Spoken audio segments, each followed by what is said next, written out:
Magandang araw Pilipinas, narito po ang latest weather today forecast. Sa ngayon po patuloy pa rin ang monitoring natin sa dalawang weather disturbances sa paligid ng ating Philippine Area of Responsibility.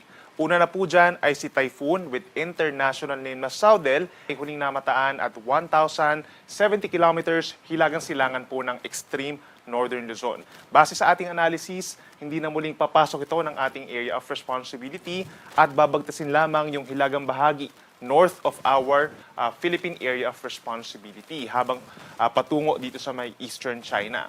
Habang yung binomonitor natin na isa pang bagyo na si Tropical Depression at Sani kaninang umaga ay humina na bilang isang low pressure area dito sa may labas ng ating PAR. Huling namataan at 1,575 kilometers silangan ng extreme northern Luzon. Posible po siyang pumasok sa ating PAR, subalit hindi na natin nakikita na magiging isang ganap na bagyo or tropical depression sa loob ng PAR at susunod na lamang dito kay bagyong Saudel. Ang nagpapaulan pa rin po sa malaking bahagi ng bansa, lalo na dito sa western section ng Luzon and Visayas, ay ang southwest monsoon pa rin or hanging habagat.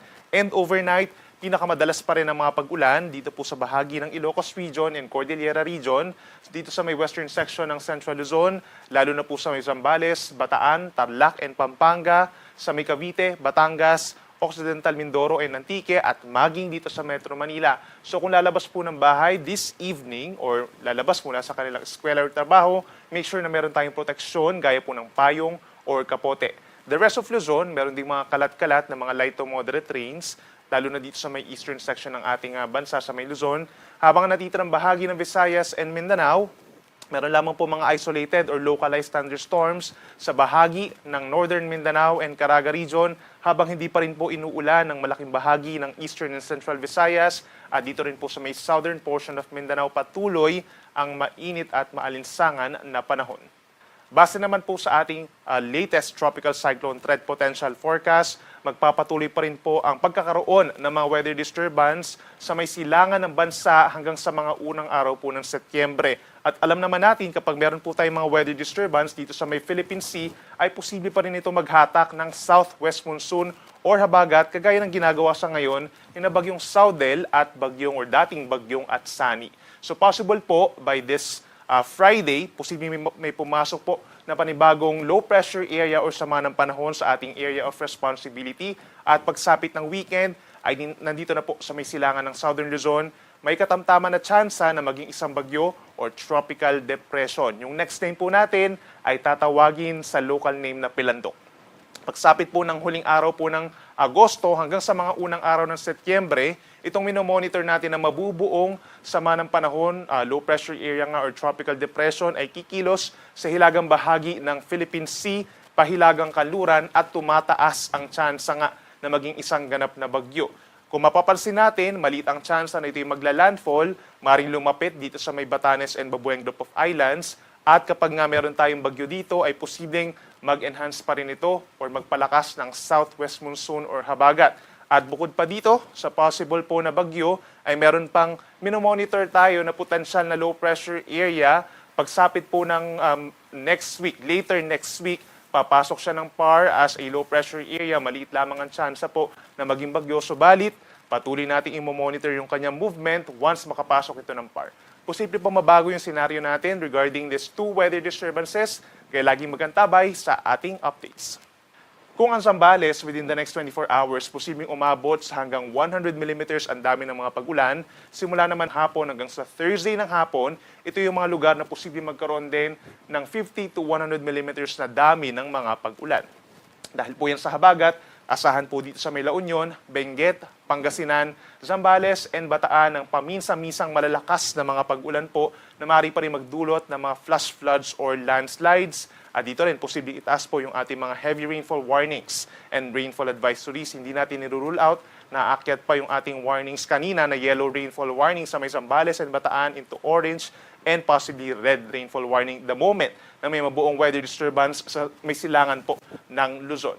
Then pagsapit po ng Thursday afternoon hanggang Friday afternoon, kapansin-pansin na mas dumami yung mga lugar po sa Luzon na magkakaroon ng malakas na mga pag-ulan. And at the same time, posibleng mas tumaas pa yung level ng ulan in a 24-hour period. hanggang 200 millimeters po over Zambales and Occidental Mindoro. So tumataas pa rin po ang tsansa ng mga red and orange rainfall warnings natin at posibleng nga mag-cause nga ng malawakang mga pagbaha at pagguho ng lupa, especially sa may Zambales, given na nagkakaroon na ng mga pag-ulan nito lately. Habang asahan naman yung 50 to 100 millimeters sa dami ng ulan simula po Thursday ng hapon. Sa may Ilocos Sur, La Union and Pangasinan, ganyan sa Abra, Benguet, Tarlac, Pampanga, and Bulacan. Maging dito rin po sa Metro Manila, ilabas na po yung ating mga payong at sombrero at kapote at possibly bota dun sa mga bahay na lugar. Ganyan din sa may Rizal, Cavite at lalawigan po ng Batangas. Hindi rin natin nirule out na pagsapit ng Friday hanggang weekend, mas dumami pa yung mga lugar or magpatuloy pa yung malalakas na mga pag-ulan dahil nga sa pag-ira ng southwest monsoon na posibleng enhance ng mabubuong weather disturbance dito sa may silangan po ng Luzon. So again, mag-antabay po sa ating mga updates. By Wednesday, August 26, asahan pa rin ang maulap na kalangitan at maulang panahon sa malaking bahagi ng Northern, Central Luzon at bahagi ng Southern Luzon, kabilang na rin ang Metro Manila dahil pa rin po yan sa habagat. So pinaka-apektado ng occasional rains or paminsan-minsang malakas na ulan, itong La Union, Pangasinan, gayon din ng Benguet, Zambales at Bataan. So make sure po na magantabay sa ating mga possible rainfall advisories and heavy rainfall warnings. Yung mga pag-ulan doon, posible pa rin mag-cause po ng mga pagbaha at pagguho ng lupa. Habang ang natitirang bahagi ng Ilocos Region and Cordillera Region, Cagayan Valley, asahan po ang makulimlim na panahon at may tsansa ng mga light to moderate rains.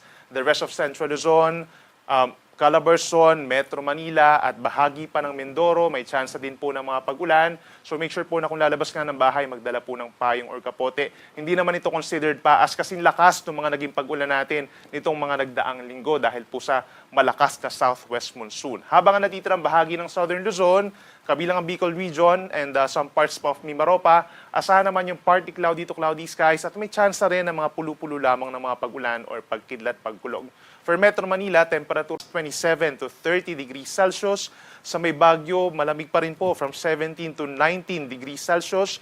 At pinakamainit sa may Legazpi hanggang 33 degrees Celsius. Sa ating mga kababayan po dito sa Visayas, pinakamataas ang tsansa ng mga pag-ulan umaga pa lamang sa may Antique, bahagi po ng Aklan at Iloilo. Habang sa may Palawan, itong Calamian Group of Islands, mataas na rin po ang tsansa ng mga pag-ulan hanggang sa tanghali.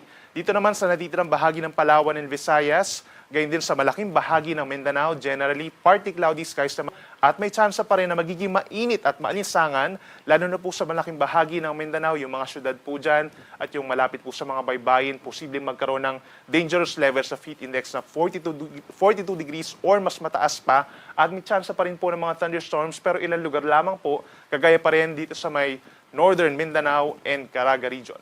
Temperatura natin sa may Puerto Princesa and Cebu hanggang 33 degrees po. Kung pag-uusapan po natin ay yung actual temperature, mas mataas pa yung heat index. At pinakamainit sa may Zamboanga City and Cagayan de Oro City in terms of observed temperature at 34 degrees Celsius.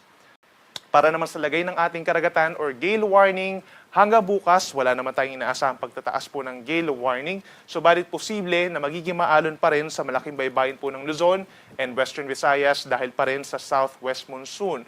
So nasa 1 hanggang 1.5 metro in general ang taas ng mga pag-alon, pero the moment na mas lumalakas yung hangin at mga pag-ulan in some areas of Luzon, lalo na kapag may mga thunderstorms, posible ito umakyat sa 3.5 metro o nasa isang palapag ng gusaling taas ng mga pag-alon. Delikado ito for our small and medium size na sea vessels. Habang natitirang baybayin ng Visayas and Mindanao, generally kalahati hanggang 1 metro naman ang taas ng mga alon. Para naman po sa lagay ng ating panahon pa, simula po sa Thursday, that's August 27, hanggang sa last weekend of the month of August. Asahan pa rin natin pagsapit ng Thursday, halos katulad ng weather conditions as the day of Wednesday. So asahan pa rin po malaking bahagi ng Northern and Central Luzon, Metro Manila, Calabarzon, and Mindoro provinces magiging maulap at sasamahan din po ng mga pag-ulan. Pinakamaulan nga dun sa mga pinakita nating lugar po dito sa may parting La Union, Benguet, Pangasinan, Zambales, and Tarlac and Bataan na magkakaroon po ng occasional rains or paminsan-minsang malakas na pag-ulan.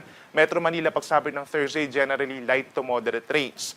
Pero pagsapit po ng Friday and Saturday, yung mga napansin natin na lugar na pagsapit po ng Thursday to Friday, magkakaroon nga ng mga significant rainfall or delikadong mga pag-uulan, ay posibleng magkaroon nga ng occasional rains, maaari tayo magtaas ng mga heavy rainfall warnings and rainfall advisories, kabilang na dyan ang Metro Manila. So please make sure po, sa araw ng Friday and Saturday, kung meron kayong mga lakad, i-consider po nyo yung magiging malakas na mga pag-ulan, yung ating mga outdoor activities, kung meron tayong mga special occasions po, please consider na magkaroon tayo ng shelter or make sure na hindi tayo mababasa dahil aasahan po muli ang mga pag-ulan na paminsan-minsan ay malalakas. Habang yung mga nasa eastern side, gagaya po ng Cagayan Valley, dito sa may Nueva Ecija, sa may Aurora, Quezon, Bicol Region, Marinduque, Romblon, ito naman yung mga magkakaroon ng mga light to moderate rains sa araw po ng Friday and Saturday, ganyan din dito sa may central and southern portion of Palawan. Yan po ay dahil sa paglakas pa ng southwest monsoon.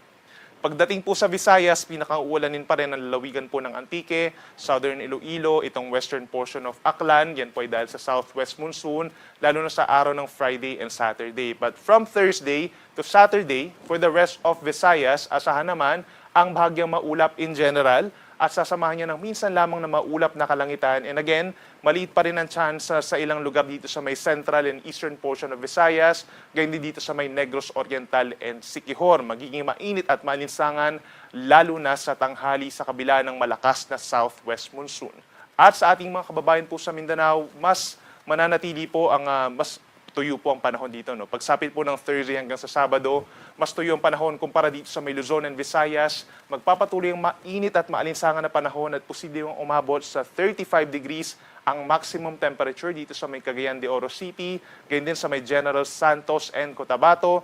Yan ay dahil hindi pa rin po nakakaabot dito yung southwest monsoon. And again, maliit lamang na mga lugar ang magkakaroon ng mga pag-ulan o yung mga isolated rain showers or thunderstorms dahil mangingibabaw pa rin po ang partly cloudy skies to partly sunny skies umaga hanggang hapon.